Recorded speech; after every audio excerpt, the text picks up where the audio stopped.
Dashia D. And it's JStan. Welcome back to In Retrospect Podcast, where we look beyond the surface to find understanding. Bring you laughs, knowledge, and culture. So sit back, relax, and join the convo. Happy Black History Month, y'all. Oh, for sure. If you are new here, every so often we like to do mukbangs where we highlight Black-owned restaurants, whether it doesn't matter the type of food it is, we try to just go out and support. And today we got Slim and Huskies, which they have locations in Tennessee and then Georgia. I don't know which other states they're in, but they have wings, meatballs, pizza, cinnamon rolls, salad. Wings. So I got meatballs and I think the garlic or the cheesy bread and a lemon and blueberry cinnamon roll called Miss Berry, aka Halle Berry. Right. And yours truly got. I got the Slim and Husky pizza, which is a little bit of bacon on it. Well, I got the two toppings. So I got a little bit of bacon on it with a little pepperoni. And then I got me some lemon pepper wings along with a cinnamon roll, of course, because you got to have something sweet after you eat what you're going to eat. But yes. Yeah. But it's Black History Month. So, hey, so we're just going to jump right in, y'all. Decided today is going to just be pizza and politics. Okay. I got a little ranch. Nikki Haley, she is on her press run right now, and she stopped by the Breakfast Club. Shout out to Charlamagne the God, who is from South Carolina. We wanted to play a quick little clip before we just jump right in. Charlamagne the God. Webby. You talking about Webby? Yeah, Webby. No, he said Charlamagne the God. Is what he said. That's what he said. And Angela McGee. Oh, God. Y'all got some odd names and y'all around here. Okay. Stop on the Breakfast Club show, where she shared her thoughts on some issues the country is facing right now. Take a look. With Obama, that was, if you go back, that's when we really started to feel the division. That's when we it was. A lot of that was because of white supremacists, though. Well, no, I think it was everything. Everything was exaggerated with the Obama administration. It became more about gender. It became more about race. People felt like they were being put in camps through that administration. You said you believe that states have the right to secede. I think states have the right to make the decisions that their people want to make. If Texas decides they want to do that, they can do that. I hear you. I hear you.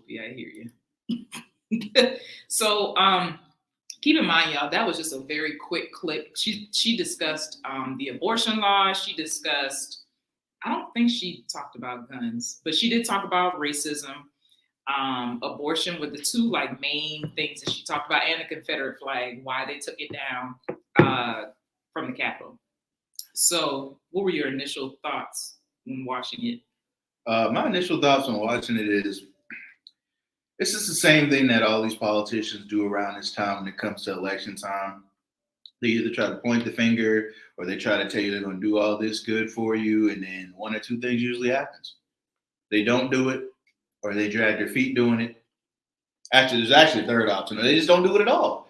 I just think it's ironic that she said the country was more divisive under Obama's administration when she was a part of Trump's administration. And there was an uptick in mass shootings solely based on racism. And not only that, she is from South Carolina. She's the current governor of South Carolina. And she, what? No. Do you think? She didn't do much of nothing, really. We had the Emmanuel 9 church shooting that happened not too long ago. She was there. So I don't understand why she is putting it all under Obama. But also, I wish they would have asked her, because they were trying to address the point that she said that America isn't a racist country. Now, she's not the first to say that, right? Kamala Harris has said the same thing as well. But we talking about Nikki Haley right now. If America is not a racist country, then my question to Miss Haley is, why is it that you are not going by your birth name? Why are you going by a white woman's name, Nikki Haley? That's not your name. You are Indian. Why have you gotten work done to ensure that you can be passable to look like a white woman? If America is not not racist, but hey, they didn't ask her that. I wish they would have. Yeah. I mean, ultimately, when people answer these questions, you really see where their stances are as well as where their mindsets are. I just find it funny how we try to blame one administration for a bunch of divide when the whole nation is built off of taking people's land. So it's just really interesting hearing stuff like that and comments like that. Really, because I don't know if I can't really say it's lack of education per se of what's going on. I would just say at times it's lack of exposure, in my honest opinion, of what's going on, and just blatantly ignoring at times what is going on. She says she doesn't mind children being educated on exactly what you're talking about, right? Slavery, them taking the land, all of this stuff. Well, if that's the case, they need to rewrite all these history books because a lot of stuff we learned was wrong. Right. But she says she doesn't mind them learning it, but she doesn't want us to hold on, no. She doesn't want educators to emphasize to Black children that because this happened, you have to work harder. She doesn't want them to know the realities of racism, which blows my mind because here's the thing. Black and brown kids do not have the opportunity to shield themselves from racism. I was called the N-word hard R for the first time by a white person when I was 9 years old. As a child in elementary school, when I was watching like Ruby Bridges and all those types of movies, in my mind, I'm thinking, oh, this was a long time ago, right? But then for it to happen to me, I'm like, oh, this still exists. So my point being, you're trying to protect white kids from feeling some kind of white guilt, right? But Black kids, they don't have that option. They have to just go through the world and the world perceives them however they do. And that just leads to another topic of when does a Black child or a colored child, one would say, but go from cute to dangerous. Oh, he's so cute, he's so handsome. When does a child go from cute to dangerous? 3 years old. Yeah. Hey, that's food for thought. Please leave your thoughts in the comments. 3 years old, because Black kids are adultified. Well, nowadays, sooner, now. No, in general. Okay. Yeah. I'm not talking about how they dress and present themselves. I'm talking about how the world perceives them. Okay. Because it could be a teenage boy, right, and they're like, well, he looks like a man. But if you're looking at him, he looks like he's 13. You're right, because kids are starting to mature a lot faster. Yeah. Now. Yeah, you're right. I work with middle school kids. Yeah, these kids are huge. First, okay, let's just here we go. Put it into perspective. I am 5'8" and some change, right? A lot of the kids that I work with, girls and boys, they tower over me. Just let that sink. This is middle school. This is 11 years old to 13, sometimes 14. They tower over me and they're not even done growing yet. But when you look at them in the face, you can tell, okay, you're a baby, but I'm also Black. I'm being serious. Like you look like a baby, but if they're going out into the world, someone might say like, oh, he looks scarier. No, he's a child. What are you doing? I love being Black. I just want to say that. Black History Month. I love being Black. It's crazy because it's dangerous, but I love it. I just got to make that statement. Yeah. I just want to pause. Yeah, go ahead, do your thing. The meatballs, they're good. I'll give them a 7.5 out of 10. Now this cheesy bread, okay, it's crisp. It's like, I guess that's parsley. You know, Black people, we like our parsley glitter. And cheese on top, it's a 10 out of 10. I'm not even gonna hold you. Everything I'm eating is good. As you can see, I barely talked at the beginning to start the show. I'm all about killed this pizza that I got. Been dipping it in ranch. I know everybody might say I'm strange. Some people might agree with me. Ranch is the way to go. I've been killing it this whole time. Everything from Slim and Huskies is good. Again, I'm just a foodie. I like food, but to be completely honest, this is some really good food. And of course, I still got my something sweet later with my cinnamon roll. Sorry. No, it's fine. But it's just mind blowing to me that she would say that America isn't a racist country. So then Charlamagne pushed back and said, well, you're from South Carolina. The church shooting happened. The church shooting happened. What about that? She was like, yeah, that was definitely a racist act. And she was like, America has racist people or racist incidents that happen, but it's not an overall racist country, ma'am, no. I would say the only thing that I could agree with her on is her when she was talking about abortion. Now she says she's pro-life. I would identify myself as pro-choice, I guess, but at the end of the day, we're both pro-life, right? But her stance was she feels like if a woman, it's her body. If she wants to end that pregnancy, then that is up to her to do so. She doesn't feel like she needs to be put in prison or the doctors need to be put in prison for operating on that woman. I agree with that. I feel like that is your choice if you want to. However, I do not believe that it is up to the government to tell us what we can and cannot do with our bodies. I don't know if you were watching us back when we kind of first started, but I made the statement and I'm going to say it again for those in the back. There is no law on the books currently that tells men what they can and cannot do with their body. I'm going to say it again. There is no law on the books that tell people with penises what they can and cannot do with their bodies. You feel better? I feel great. That's the truth, though. Okay. But you got old men who can't even make children right now. All right. Making laws about what we can and can't do. That's what blows my mind. Yeah, that's a very that's a whole nother conversation in itself. That we have people that are up in age and making the laws for everybody in the nation.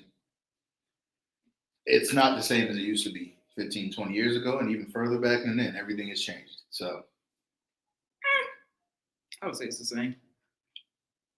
Cost of living is what I'm getting at. I'm not talking about as far as anything else. Cost of living is not the same. That's why I was hitting on everything else. Yes, things have changed, but cost of living is like not the same nowhere. It's steady going up. Things aren't putting in place to try to level it out. It's just getting worse, and we're just giving away money. Mm-hmm. But that's a whole nother conversation in itself. So I'll just stop. But speaking of South Carolina just came out, I want to say last night, that they are passing a bill to allow people to carry guns without a permit. Yeah. So I'm going to show this little quick clip and then we'll just get into it. Yeah, that's not going to be. News out of Columbia, the Senate has passed the constitutional carry bill. The bill would allow anyone over the age of 18 to carry without a permit. To enhance safety, twice a month, every county would offer free training. It would also add an extra penalty for people who don't have a carry with a permit license where it is prohibited. This bill is different from what was passed in the House last year, so both the House and Senate will need to compromise on the bill before sending it to the governor's office.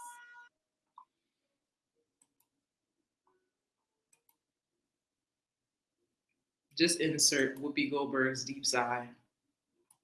You know how many people about to get like caught up behind that? Just not fully understanding the law. How so? Because it said that just moments ago that it's being passed that you can carry without a permit, but in some places it will still be enforced that you need a permit. Which is even more like people about to get arrested on technicalities because they didn't really read the letter of the law that's being passed, the bill that's being passed. I can already just see the confusion that's about to take place.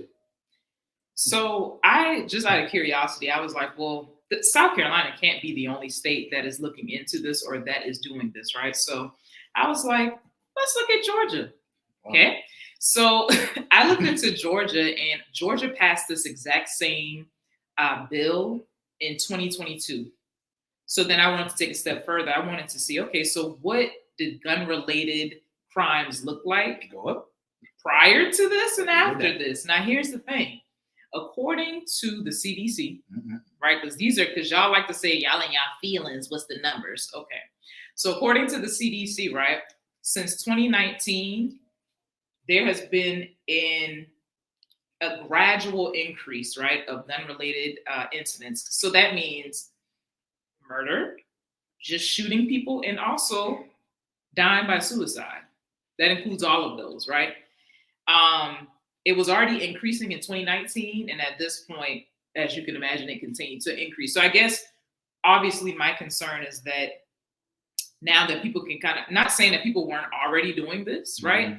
But now that you won't get in trouble for doing it, as it's perceived, it's up. It's up. Yeah, it's just going to create an even bigger issue, because people are going to have access to guns that shouldn't. I feel like they already have the access. It's just that they feel as if though now more than ever. For my and I know some people that have a lot of guns, but they all got their paperwork for their guns. Now you're gonna have people with a lot of guns and no paperwork. But my thing is, I feel like it's going to be harder for law enforcement to know who has one and who does, like who has a criminal record. I agree. And that's what I'm saying. So if everybody is just out in public space, because when I read the story from Live 5 News, which is Charleston's station, they were like, well, the hope is that, or they were like, the guns will not be allowed in public spaces such as churches and schools. Now let's just pause, okay? Unless you've been living under a rock. I know old lady that carry a gun in church. You've seen, well, not only that, but you've seen hundreds of thousands of mass shootings happening in public spaces, especially schools. That's why we have school shooter drills now. So I just feel like it's a way for them to allow people to just either get locked up, well, both get locked up, shoot each other, kill each other. Yeah. And we do the work for them, I guess. I don't know. Some people may say it's population control. Some people may say it's for the betterment of the nation. But hey, leave your thoughts in the comments because we're curious to know. I know what my thoughts are. With that being said, y'all, please, with this election season, please just start to do your research and do the research that makes sense for you. If you're not a person who wants to read a 20, 30-page study, don't do that.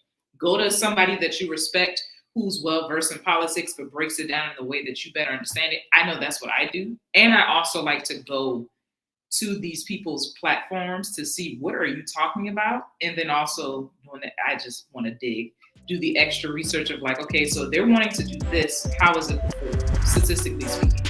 So I have been Dashia D. I've been JStan. Join us every other Friday at noon. And always remember to like, comment, and subscribe.